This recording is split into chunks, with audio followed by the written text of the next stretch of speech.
So in reaction to the state of the state, the governor did have some very good points, which included extending the middle class tax cuts, looking at tax cuts in terms of corporate taxes, also when we look at inheritance taxes and the manufacturing taxes that will affect upstate New York. Those are all very good. We want to keep families on Long Island.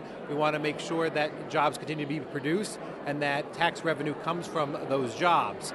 When we look at education and such, I think one of the things that that he did skip over was the Common Core. And there's been a lot of backlash to the Common Core. We want to make sure that it's implemented fairly, that people have the training, especially the staff and the teachers, and that it's implemented and make sure that it works before rolling out completely.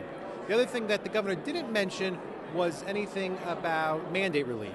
So when we look at combinations of municipalities, that can't just occur in a vacuum. We have to look at the mandate relief for municipalities because, the combinations of the municipalities, and the governor did mention that there were only two that combined ever since he was Attorney General and reinstated the law, but we need to look at those mandate relief to make sure that will save money for those local municipalities. Many of the municipalities, especially in the Long Island, the areas that I represent in Suffolk County in terms of Huntington and Babylon, many of the municipalities in those special taxing districts don't want to combine. They have unique characteristics, they do good jobs at it, so I think the mandate relief would be a better call for it.